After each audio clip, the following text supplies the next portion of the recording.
జిల్లా బద్వేల్ మున్సిపాలిటీలో శనివారం నాడు స్థానిక బద్వేల్ సమగ్ర శిశు అభివృద్ధి అధికారిని సిడిపిఓ కార్యాలయం వద్ద అంగన్వాడీ వర్కర్ల సమస్యలు పరిష్కరించాలని AP anganwadi workers helpers union CITU Badvel project committee ఆధ్వర్యంలో 33వ రోజు రాష్ట్ర వ్యాప్త సమ్మెలో భాగంగా చర్చల పేరుతో అవమానానికి గురిచేయటాన్ని నిరసిస్తూ పంగనామాలతో నిరసన చేపట్టడం జరిగింది.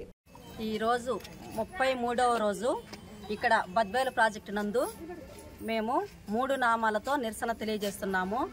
ఈ 3 నామాలు అనేటి మేము దేవుని మీద భక్తితో కాదు ఈరోజు చేసింది. మా ఆంధ్ర ప్రభుత్వం జగన్ గారి గవర్నమెంట్ మాకు 3 నామాలు తీసి మమ్మల్ని ఎందుకు పనికి రాకుండా ఇంటికి పంపించే పరిస్థితిలో మేము ఈరోజు ఇక్కడ 3 నామాలు తీసుకొని నిరసన తెలియజేస్తున్నాము. నిన్న 32వ రోజు చర్చల అనంతరం మాకు జరిగింది ఏంది అని అంటే మాకు పెట్టింది పంగనామాలని అర్థమైపోయింది. ఈ నామాల వెనుక మా బాధ, మా భయము, మా ఆవేశము, మా ఆక్రోధన అన్నీ రకరకాలుగా ఉన్నాయి. కానీ అవన్నీ కూడా అర్థం చేసుకుని నిన్నటికి చరమగీతం పాడి ఇంటికి వెళ్తామన్న తరుణంలో మళ్ళీ మొదటికే వచ్చింది మా పరిస్థితి. ఏది ఏమైనా సరే మా ఈ రాష్ట్ర ప్రభుత్వం ప్రవర్తించే తీరు అయితే మాత్రం సరైనది కాదు. ఇంతమంది అక్క చెల్లెమ్మలను, ఆడపడుచులను ఈ విధంగా రోడ్డుకి ఇచ్చి సోకాసు నోటీసులు ఇచ్చి మానసికంగాను శారీరకంగాను మమ్మల్ని హింసించే పరిస్థితి ధోరణి ఇక్కడ కనిపిస్తుంది. 5 సంవత్సరాలకు ఒక్కసారి వేతనాలు పెంచుతామనేది మాత్రము ఎక్కడా లేదు ఈ పద్ధతి. 5 సంవత్సరాలకు ఒకసారి దేశంలో ఎక్కడైనా ఎలక్షన్లు జరుగుతాయి కానీ జీతాలు మాత్రమే 5 సంవత్సరాలకు ఒకసారి ఎక్కడా పెంచరు. కానీ కొత్తగా వీళ్ళు ఒక పాలసీ తీసుకొచ్చి మమ్మల్ని ఇబ్బంది పెట్టే ప్రయత్నం అయితే చేస్తున్నారు. ఇటువంటి ఇబ్బందులు ఎన్నైనా సరే మేము వెనక్కి తగ్గేది లేదు. ఈ సోకాసు నోటీసులకు ఈ వాటికి మేము ఆదరము బెదరము. మా సమ్మెను నిర్భయంగా ధైర్యంగా మేము పోరాడుకొని మా ఏవైతే డిమాండ్స్ ఉన్నాయో అవి నెరవేర్చే వరకు ఎట్టి పరిస్థితుల్లో వెనక్కి తగ్గము. భయపడేది లేదు, బాధ అంతకన్నా మేము పెట్టుకోవడం లేదు. ఒకే ఒక లక్ష్యం మా ముందున్నది. మేము ఏవైతే డిమాండ్స్తో మేము ఈ రోడ్డు మీదకి వచ్చామో అవి సాధించకపోవడమే మా లక్ష్యం. అలా కాకుండా మా ఆత్మగౌరవాన్ని చంపుకొని మేము ఎన్ని తిరిగే పరిస్థితి లేదు. ఏనాటికైనా దిగి వచ్చేదాకా మా సమ్మె అయితే ఆగదు.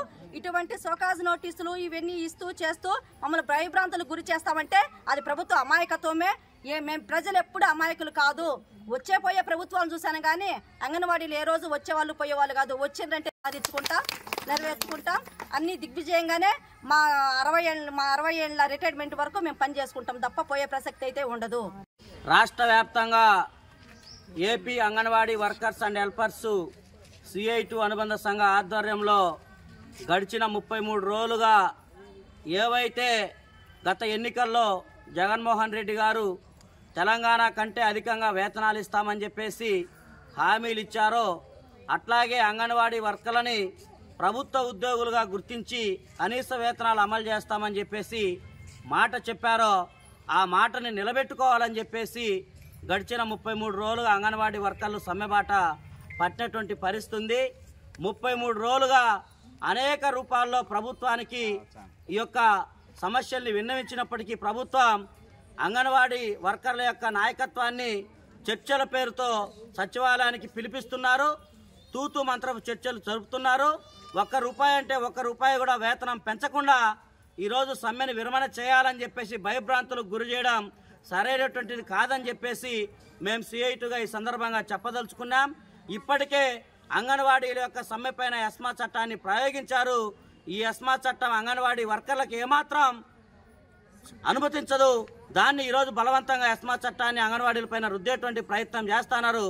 అట్లాగే ఈరోజు గ్రామాల్లో ఉన్నటువంటి వైఎస్ఆర్సీపీ నాయకత్వంతో బెదిరింపులకు పాల్పడి అంగన్వాడీల్ని సెంటర్లలోకి పోయేటట్లు కూడా చర్యలు చేపడుతున్నటువంటి పరిస్థితి ఉంది.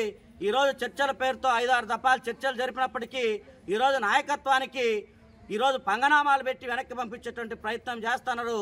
అందులో భాగంగానే ఈరోజు బద్వేలు ప్రాజెక్టు వద్ద కూడా అంగన్వాడీ వర్కర్లంతా కూడా పంగనామాలతో వారి యొక్క నిరసనని ఈ సందర్భంగా తెలియజేస్తున్నారు. ఇప్పటికైనా రాష్ట్ర ముఖ్యమంత్రి గారు ప్రత్యక్షంగా అంగన్వాడీల యొక్క సమ్మె పైన మాట్లాడాలా, జోక్యం చేసుకోవాలా, చర్చలు ఆయనే ప్రత్యక్షంగా జరపాలా.